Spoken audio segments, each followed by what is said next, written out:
चाहोगे? इतना ही कहना चाहूँगा सर, प्रशासन बिल्कुल बच्चों की तरफ से कोई संवेदनशीलता नहीं दिखा रहा है। बच्चे पिछले 5 बार तो हम ज्ञापन दे चुके हैं 1 महीने में इनको। बच्चों को हरास करने का जितने तरीके हैं ना वो तरीके निकाल रहे हैं। बार बार एग्जाम के बीच में नोटिफिकेशन कौन निकालता भाई साहब? आज तक हमने कहीं नहीं देखा कि एग्जाम से पहले जो भी गाइडलाइन होती है वो जारी हो जाती है। एग्जाम शुरू हो रहे हैं, एक गाइडलाइन आती है कि भाई आप ना अगर किसी बच्चे की पहले क्वेश्चन और आखिरी क्वेश्चन तक आते आते अगर थोड़ी सी भी लिखाई में मिसमैच हो गया तो आपका यूएमसी बना देंगे। अगर बच्चा 1 सेकंड के लिए भी सिर इधर हो गया तो आपकी यूएमसी बना देंगे। बच्चा अगर कोई प्रेग्नेंट लेडी है, कोई प्रेग्नेंट गर्ल है, वो अगर 1 मिनट के लिए भी उठ गई ना उसकी यूएमसी बना रहे हैं। अभी इन्होंने क्या किया है, यूएमसी बनाने के लिए इन्होंने क्या है, एक अथॉरिटी हायर कर रखी है। ये कहते हैं ना मॉनिटरिंग करते हैं, कोई मॉनिटरिंग नहीं करता। एक सीओई या डिप्टी सीओई मॉनिटरिंग करता है। 16,000 बच्चों पर एक व्यक्ति मॉनिटरिंग कर सकता है क्या? इन्होंने कंपनी को ठेका दे रखा है, जिसका सॉफ्टवेयर है वही लोग मॉनिटरिंग करते हैं। वो उनको कोई मतलब नहीं है बच्चों से, ये नकल होती है कि उनको बस सिर्फ ओके का बटन दबाना है और यूएमसी रजिस्टर। आप क्या चाहते हैं? हम यही चाहते हैं जो नाजायज़ तरीके से यूएमसी बन रही है इनको तोड़ा जाए। आपको पता है भाई साहब कुरुक्षेत्र यूनिवर्सिटी कितनी बड़ी है, लाखों बच्चे पढ़ते हैं, उतनी उनकी यूएमसी नहीं। यहाँ पे चंद हजार बच्चे पढ़ते हैं, 2300 यूएमसी। कारण क्या मानते हो? कारण इनका सॉफ्टवेयर खराब है, इन प्रशासन का सॉफ्टवेयर खराब है। इनका जो एरर है ये मतलब उसमें इतने एरर आ रहे हैं कुछ भी नहीं।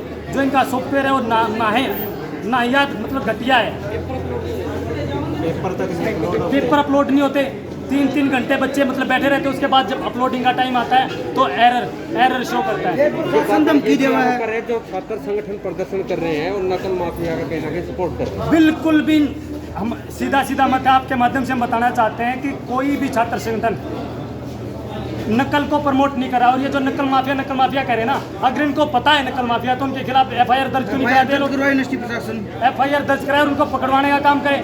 ये सिर्फ बच्चों को बरगलाने का काम करें। किसी एक यूट्यूबर ने वीडियो डाल दी, उसने गलत सलत कुछ भी बोल दिया, उसको कह रहे हैं कि सब लोग इसके साथ हैं। वो छात्र पीछे के दरवाजे से रजिस्ट्रार साहब से मिलने गए, उसके बारे में ऐसा है, पीछे से मिले या आगे से मिले, अगर बच्चों का सॉल्यूशन हो रहा है तो हो जाए। लेकिन अगर कोई बच्चा डील करता है अपनी पर्सनल, वो गलत बात है। हम सब बच्चों के साथ खड़े हैं। अगर प्रशासन हमारे सामने आके कुछ कहता है तो सब बच्चों के लिए कहें। आप जो प्रदर्शन हुआ उसका कोई रिजल्ट आया? कुछ अभी तक कोई रिजल्ट नहीं है, बल्कि हमने इनके सामने मांग रखी कि 4x3 का जो शीशा है, 4x3 भाई साहब, बेड की जो सिंगल बेड है उसकी बैंक होती है 4x3 की। अगर उसके ऊपर ऐसे हल्का टच होना टूट जाता है वो कह रहे इतना बड़ा शीशा लगा। फिर कह रहे कि चलो कोई नहीं है, छोड़ दो, 4 शीशे लगा लो, एक लेफ्ट एक राइट। यहाँ पे कोई बीएड का स्टूडेंट है, कोई नहीं बोला। ऐसा है सर, बीएड के बच्चे हैं ना, एग्जाम भी दे रहे हैं, बच्चे एग्जाम दे रहे हैं ना। हमारे पास 100 कॉल आ चुकी हैं। वो मेरे भाई भी हो सकता है, स्टूडेंट भी तो हो ना सामने। स्टूडेंट अगर लड़कियां हैं, मोस्टली लड़कियां हैं भाई साहब, 90% लड़कियां करती हैं बीएड।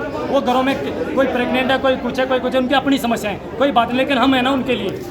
ये भी है कि कोई जरूरी नहीं कि आप ऑनलाइन एग्जाम दो, सॉफ्टवेयर में कमी बता रहे हैं, आप ऑफलाइन दो। ऑनलाइन ले क्यों रहे? अगर मतलब गड़बड़ है, आप भी मान रहे ना कि गड़बड़ है तो कोई छोड़ दो। नहीं, मैं नहीं मान रहा, मैं तो आपकी बात पे कह रहा हूं। नहीं, वो तो स्टूडेंट के ऊपर ऑप्शन था कि वो ऑप्शन दे रहे हैं। जब पूरी ऑनलाइन क्लास ही इन्होंने लगवाई है, जब कह रहे थे कि ऑफलाइन लगवा लो तब तो कह रहे थे नहीं हमारे पास इंफ्रास्ट्रक्चर नहीं है, आप लोग ऑनलाइन नहीं लगवाओ। अब कह रहे हैं कि पेपर ऑफलाइन दे लो, हमें सहूलियत हो जाएगी। क्यों देवे बच्चे? तो उस टाइम छात्र संगठन कहाँ थे? आज आकर कोई सुनवाई नहीं, कोई मांग की। ऐसा है सर, अगर यहाँ पे हमारी मांगे नहीं मानी जाती हैं, हमारी जेन्युइन मांगे हैं, अगर वो नहीं मांगी जाती हैं, हमने बता दिया। एक तो ये मिरर वाला हटना चाहिए, ठीक है? इतना बड़ा शीशा कहीं भी सफिशिएंट नहीं होता, वो खतरनाक है। जो यूएमसी के केस बना रहे हैं नाजायज, जिनका कोई तरीका नहीं है, बगैर देखे ही बना रहे हैं, वो कम किए जाए। कम से कम इतनी तो शर्म की जाए कि आपसे इतनी बड़ी यूनिवर्सिटी है, कई गुना उसकी यूएमसी थोड़ी सी और आपकी इतनी ज़्यादा क्यों है? सेम विषय दोनों का, तब भी इतना उनके बीच में गैप है। उसके बाद ये जो एक यूएमसी बनने पर आपका एक पेपर कैंसिल है और 2 यूएमसी बनने पर पूरा सेमेस्टर कैंसिल है। और मोस्ट यूएमसी इनके सॉफ्टवेयर की वजह से बनी है। अब कई बच्चों की तो जो बिल्कुल जेन्युइन उनकी 3 बनी हुई है। क्या करेंगे ये? टोटल यूएमसी कितनी बनी है? टोटल यूएमसी 2300 यूएमसी बनी है। तो फिर फ्यूचर की पूछ रहा हूँ, क्या रहेगा आज आपकी? हम इनके लिए लड़ेंगे, बच्चों के लिए। हम नकल को प्रमोट नहीं कर रहे हैं, लेकिन बच्चे की जो भी जेन्युइन समस्या है ना, आपके अनुसार क्या होना चाहिए भाई साहब? हमारे अनुसार ये होना चाहिए कि इनकी कम से कम एक क्लियर गाइडलाइन होनी चाहिए कि सिर्फ इस वजह से आपकी यूएमसी बनेगी। ये नहीं कि आप 1 सेकंड के लिए आकर आपका जो ऑनलाइन एग्जाम लिया, आपका आरोप है कि हमको कोई गाइडलाइन नहीं दी गई। सॉफ्टवेयर को दुरुस्त किया जाए और बच्चों को हरास मत किया जाए। हमारा इतना ही है। इनके ये जो इनका 3x4 का है वो कैंसिल किया जाए। जो इन्होंने कहा है कि भाई पहले क्वेश्चन से लेकर पहली लाइन से लेकर आखिरी लाइन तक आपकी सेम रहनी चाहिए। भाई साहब अगर आप भी एक पेज लिख रहे था आखिर तक आते आते आपका जो ऊपर का राइटिंग में वो है ना पैटर्न वो बिगड़ जाता है। और ये कह रहे हैं कि सेम होना चाहिए, नहीं तो हम यूएमसी बना देंगे। ये गाइडलाइन बीच में निकालिए। नेक्स्ट स्टेप क्या रहेगा जो आज आप अभी देखते हैं क्या प्रशासन कुछ सुनता है नहीं सुनता, नहीं तो हमारा प्रदर्शन जारी रहेगा। ठीक प्रदर्शन जारी रहेगा। जारी रहेगा। विद्यार्थी परिषद का सीधा स्टैंड है, जब तक समस्या नहीं तब तक हम यहीं पे संघर्ष क्या नाम करेंगे। आपका? मेरा नाम नवीन योगी है, प्रदेश संयोजक हूँ विद्यार्थी परिषद की तरफ से। विश्वविद्यालय में मैं काम करता हूँ, पढ़ता हूँ।